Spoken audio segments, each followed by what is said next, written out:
This episode of Animation Pilgrimage has a brief mention of suicide.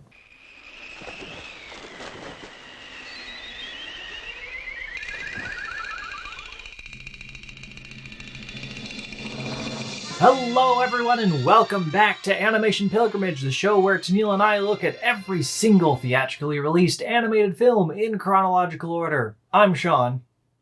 I'm Tennille. And as you might notice, we look different. Yeah! We finally have updated I got a new coat of paint. Yeah! Tennille is now using his new Sona. That's the term. Yes. Yeah! I look cute. Yes, you do. And it's taken us 6 months to get to this point because art takes a while and you've had a lot of things on your plate. Yeah. But hey, it's here now. The intro itself is going to stay with Simi for a little bit. Animation takes even longer. Mm-hmm. So for the meantime, I'll pop into existence. Yeah. So just wanted to cover that. Awesome stuff. And now we're going to talk about Prince Nezha's triumph against Dragon King. Or you can conjugate that slightly differently depending on how Prince you translate Nezha it. conquers the Dragon King. Prince Nezha fights the Dragon King. Mm-hmm. Yeah, there's different words for it. 1979, of course. Mm-hmm. And from China. Yes, China. Indeed. You know, I think, though, that this is my favorite Chinese film we've watched to date. Oh, absolutely. Easily. I was really pleasantly surprised by this one. A lot of the Chinese films have been good, but there's always been like one or two elements that I'm just like, this is bad enough it's really starting to grate on me. But this one, like, all the elements really kind of came together and it made a really good film. Fairly cohesive film. However, there is still one or two things in this film that are just like, wasn't expecting that. Yeah. But yeah, the animation in this film, it's good. Acting, the characterization, the audio. The audio quality is a big one. The framing and like cinematography is nothing like spectacular, but like it's still a step up from previous Chinese films that we've watched. Mm-hmm. Like they just keep getting better at what they're doing, and I am happy to see it, and I can't wait to see more in the future. Yeah. But I think it's time for us to start talking about the plot of this film. Go for it. All right. So there's a general guy. I don't remember his name. We'll call him Dad. There's Dad. Because his wife gives birth to a lotus petal. Or lotus bud. And he's Blossom. like, well, that's cursed. Gotta kill it. Real heckin' cursed. Out of the lotus flower is born Nezha. I don't know the proper pronunciation of that. I give big shrug. I don't know. Yeah. Either way, Nezha is born and he's just a super tiny child. But suddenly a magic guy comes in and he's like, hey. Riding in on a cloud, as you do. Cloud. You know, it's Chinese lore. That's just what you do. He floats in and he's like, I got this. And makes the child grow to like a normal child size. He insta-teaches him magic and stuff and gives him two weapons to fight with. A ring and a ribbon. Yeah. Which are unique weapons, to say the least. Yeah. So that's cool. And then he's like, cool, bye. And he floats away. I mean, he kind of says something along the lines of, if you ever like, need me, come find me in the mountains. Yeah. Or something. Mm-hmm. It comes up a little bit. Actually has payoff, so that's good. Yeah. Then Nezha's just like a kid, and he's like, yeah, this is cool. Dad's like, all right, I guess this is cool, or whatever.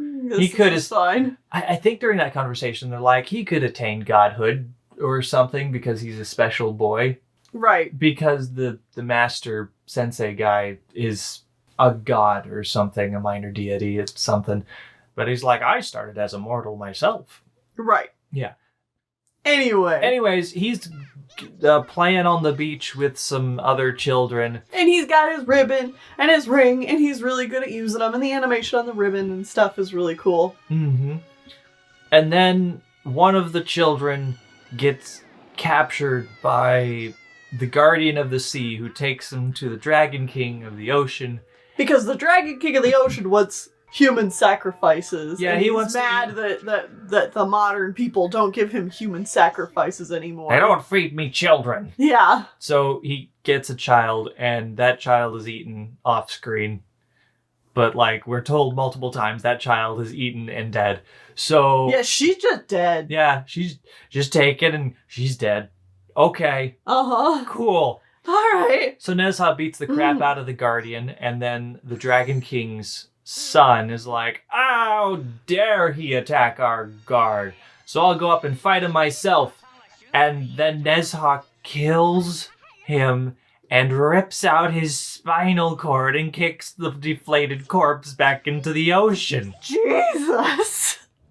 It is violent, too. Like, it's not just, like, oh, haha, he rips out his spine, like Mortal Kombat style. No. Like, you see the body, contract as he's pulling it out through the tail, and it's like, what the hell?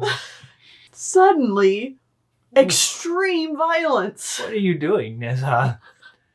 And Nezha is completely unfazed by this. Oh, He's yeah, just like, no. la-di-da. As you do. Revenge for the child that was taken. Yeah. I'm like, fair, but like... Whoo. So then we cut to I don't know, a week later. No, hold on. Well, the Dragon King is upset because his son has been brutally murdered and tossed back into the ocean. And so he goes and he sends word to the general hey, what the hell? Your son needs to pay for my son's death. And the general is horrified. Yeah, the general is like, oh God, we pissed off the Dragon King. How could you? And hey, Nezha, what have you got there? A spinal cord? No! Nezha's like, it's fine. And so he goes and beats up the Dragon King. Whoa, wait, though. He does, though. He does. And then the Dragon King runs... you can't skip over the fact what he's using the spinal cord for. He's using it as like a jump rope and jump a whip. Rope and stuff. He's just playing with it. Yeah. Yeah, it's disturbing. Well, and there's then the scene where the dad takes Nezha off to the side and you see him scolding him and it's now son. You can't just go around ripping people's spines out.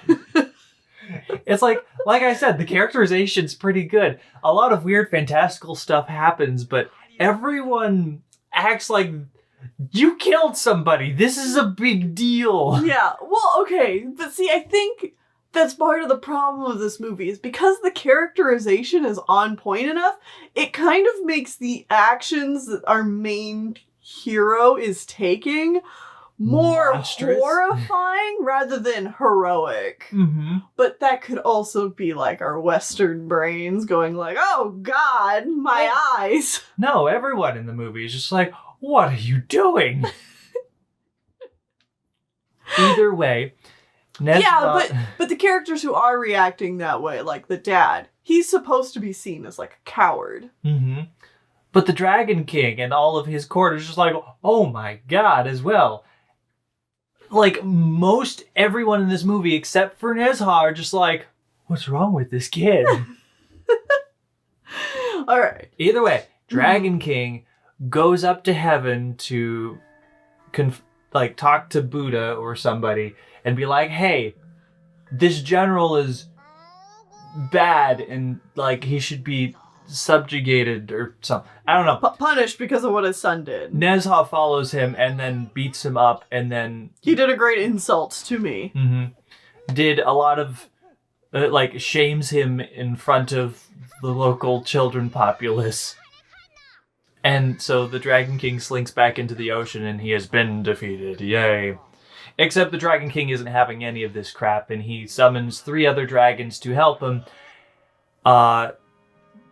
to get real revenge this time. Right.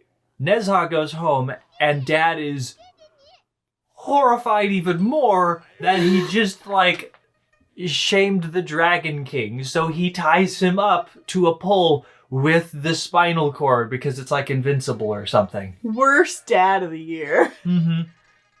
Well, the Dragon King shows up with the 3 other dragons in tow, and they flood everything, and they say they're going to cause fire and vengeance and death upon the entire town unless Nezha dies. Yeah, I mean, each dragon has, like, its own elemental power or whatever, so yeah, they're just Water, bringing wind, chaos. ice, fire/lightning.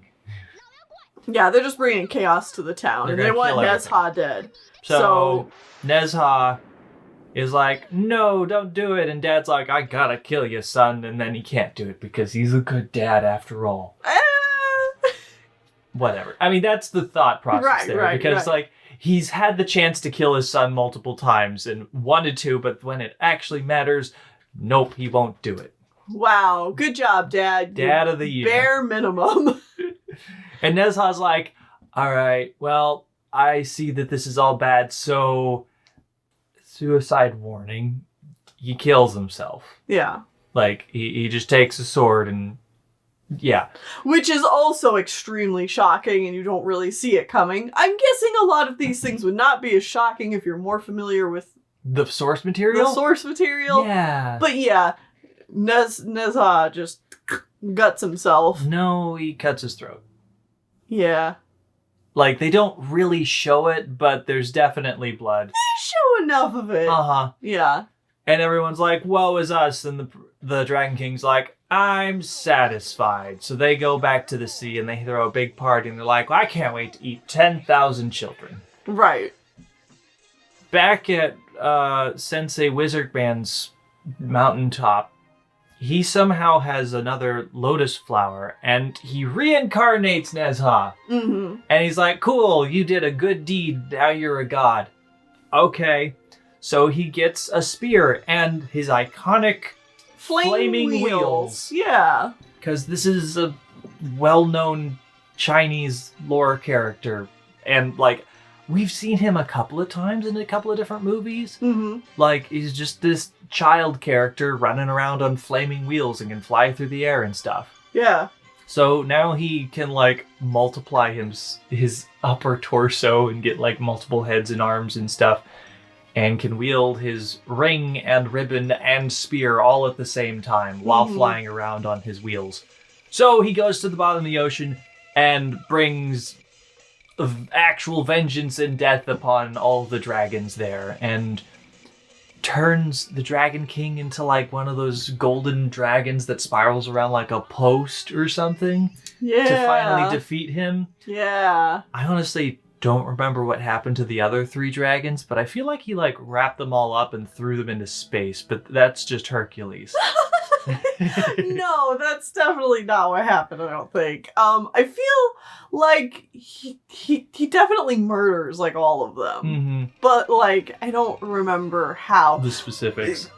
This movie is brutal, and yet somehow I've managed to already block a lot of the brutal moments out of my mind, except for that first death, which is just, like, burned directly into my brain hole. Mm-hmm. But again, he has there's great animation here. Mm-hmm. But anyways, he's defeated the Dragon King, the town is saved, all the children are happy, Dad's like, I'm sorry that you whatever, we're happy you're alive and stuff, and somehow the girl that got eaten is back in the scene with all the children, and I feel like that's a mistake. I don't know, it definitely looked like her. It looked like her character model, but, like, you know, why not just draw another girl? Maybe they did, and we're just not thinking, remembering it clearly. But again, it could be something that got changed partway through, whether she got eaten or not. Or yeah, I don't know. It doesn't matter, but it's an amusing little thing to We're know. like, wait, so was she eaten or not? Because they said multiple times she was eaten. Yeah. And you never see her get saved or anything. Yeah. What a crazy movie. Honestly, really good. It's good, but I can't recommend it. Because, like, holy shit. But also, like, if that kind of thing isn't going to phase you at all, I'd say totally check this one out. Oh yeah, if like a character brutally Especially- murdering dragon people is fine with you, go for it. And if you're okay with the main character offing themselves as well. Yeah. Because, like, those are definitely two things we went into this movie not expecting, and it seemed like pretty standard, you know, like... Fantasy, good guy wins the day in like Yeah. cartoonish But fashion. I guess I've been getting used to how Toei has been doing it, so I was expecting something more along that lines. And then, you know, like, I kind of forgot, like, oh no, this isn't Toei, this is China. This is China doing it, and China has been more graphic with the violence. Mm-hmm. So that definitely, if you can go into the movie knowing those things, I think that makes it a better experience. On the note of China, Uh-huh. because this is a Chinese film, Mm-hmm. it inherently is slightly like nationalistic in the sense of Oh, yeah. like Nezha does everything for the betterment of his country, and his main color scheme is red, Right. the color of communist China. Yeah.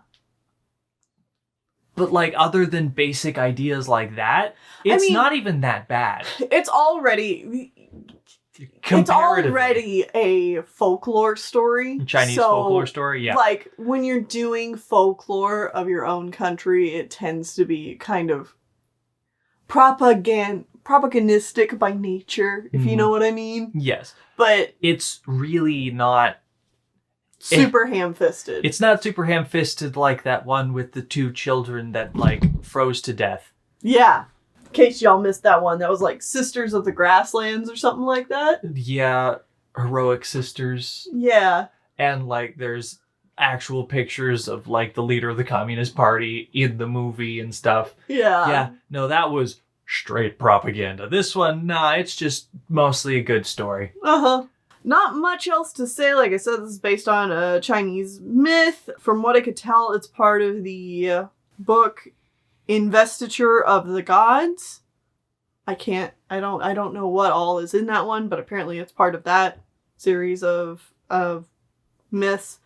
This was directed by Wang Suchen, Yang Dijan, and Zhu Gingda.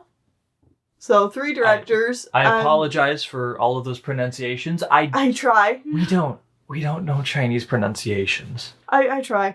I studied Japanese, and like I can't study every language. That is pretty much it. Yeah, it's not a crazy amount of background stuff, but hey, it's still a pretty movie, and like they made some absolute strides in their filmmaking prowess Yeah. as a country. Hell yeah. So yeah, I'd honestly say check it out if you're okay with those things we talked about. Mm-hmm. Either way, join us back here next time for The Adventures of the Polar Cubs from Mushi in Japan. What a terrible title. That sounds like it. I'm honestly not expecting a whole lot from this one, but we'll find out. Yeah. See you then.